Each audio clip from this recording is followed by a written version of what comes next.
I suppose I should have quit while I was ahead, but oh no, stupid me, I had to go back and play another level of the Terminator for the NES. But if you thought that the police station level was cataclysmically awful, it's nothing compared to the final level of this game.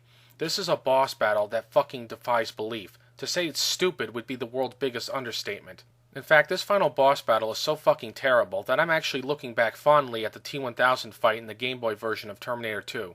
That's right, a final boss battle where the boss just stands there is more enjoyable than this boss battle. That ought to tell you something right there. Anyway, let's get into it. Stupid boss battles, the Terminator for the NES.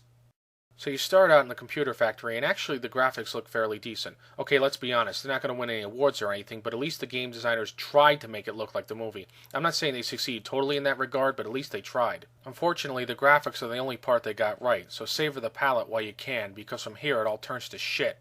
My first complaint with this boss battle is that the level design is very confusing. When I first got to this part of the game, I honestly thought that I had to jump onto the platforms and go up to that vent shaft or that door or whatever the fuck it is.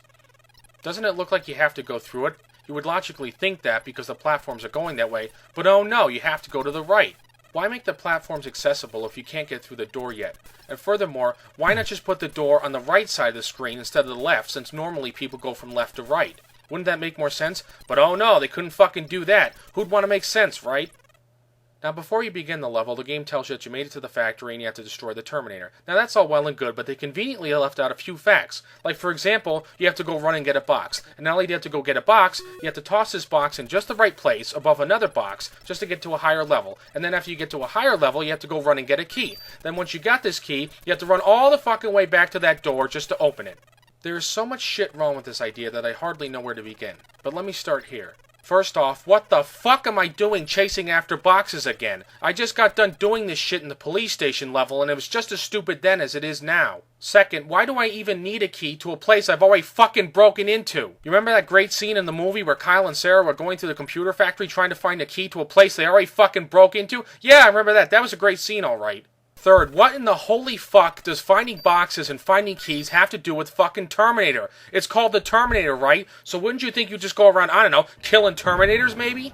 But no. Mindscape had to come along and graft this stupid puzzle-based aspect to an action game called the Terminator. It's like their boneheaded programmers were trying to emulate Myst. Yeah, if Myst were made by retards, that is. And fourth, this whole section is one big waste of time in terms of gameplay. That's right, it accomplishes nothing.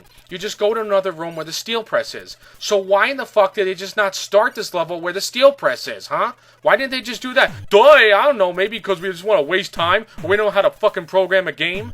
Speaking of Mindscape's oh-so-fantastic programming, I've really got to hand it to them when it comes to the Terminator's AI. They were really spot on the ball this time.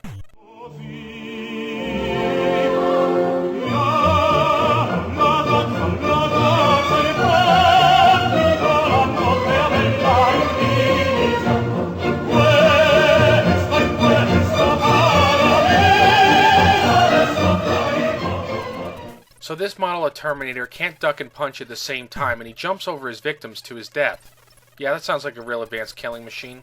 What the fuck? Did Skynet send back the T-ARD model of Terminator, or what? Oh, but the crazy hijinks don't stop there, oh heavens no. Along with nitwit Terminators, you also have to deal with Mindscape's wonderful collision detection, which makes an already aggravating boss battle nearly unbearable.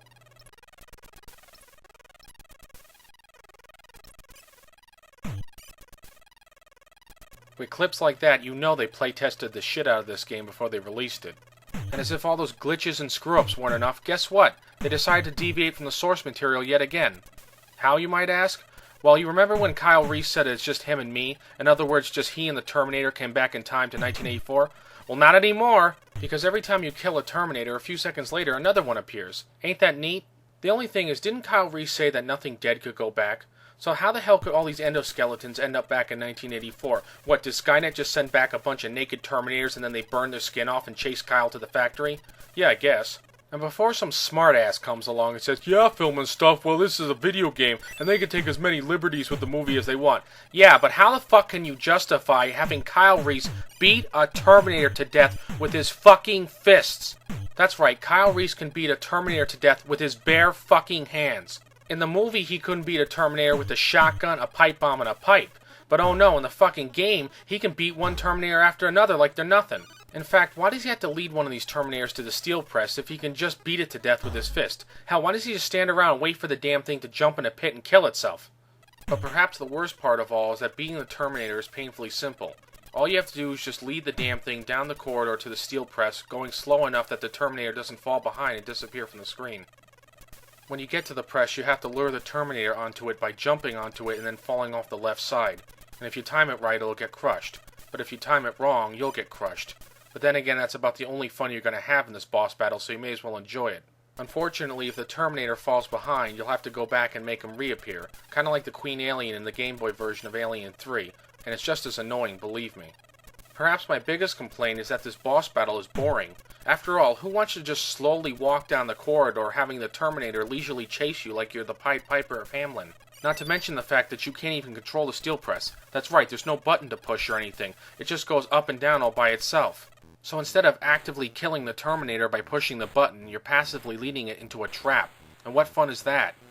Even the Super Nintendo version of Terminator does a better job with this boss battle. At least they have Kyle Reese actively beating the Terminator back and then blowing up with the bomb. Now true, they don't have the steel press part from the movie, but at least he's fucking doing something. But here, they don't even have fucking Sarah Connor. Kyle Reese should be dead at this point, so they can't even get that fucking fact right. Add to all this bullshit the fact that even at this late stage of the game, they're still trying to fucking trick you. That's right. You see those arrows next to that lower door? Well, apparently, when I first played this game, I thought that you had to take the lower path to get to the steel press. But oh no, it's one big fucking trap. How they even try to entice you with fucking hearts to make you go down this path. But when you get to the end of it, all that's there is just a bottomless pit. So essentially, they just wasted your time with a cute trick. Thanks a lot, assholes. Oh, and by the way, don't even bother to try jumping across, because you won't make it. And as if the game programmers couldn't be petty enough, there are two other little points that annoy the living shit out of me. One, when you start this part of the level, they put you right in front of an electric current, so unless you know it's there and unless you duck in time, you're gonna get zapped and lose some life. That's right, that's how fucking cheap these game programmers are. They literally had to put a current right in fucking front of you when you start the level. Christ, why don't they just put me right under a fucking anvil and then drop it a second after the level starts? Two, when you get to the steel press, they actually had the nerve to put a bottomless pit right on your left. So if you go too far to the left, you're gonna fall off and die.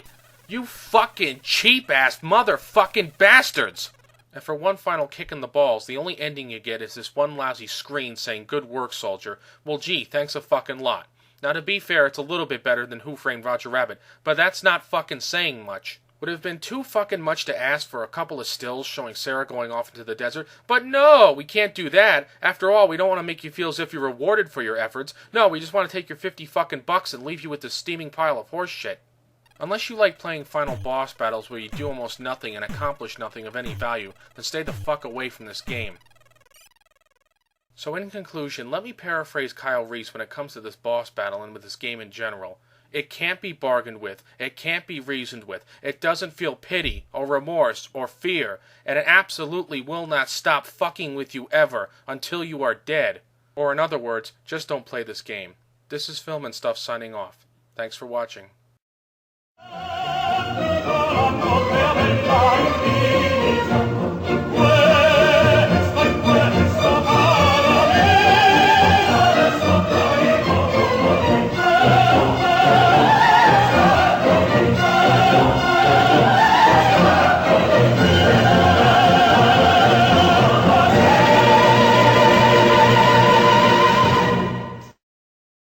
So this model of Terminator can't duck and punch at the same time, and he jumps over his victims to his death.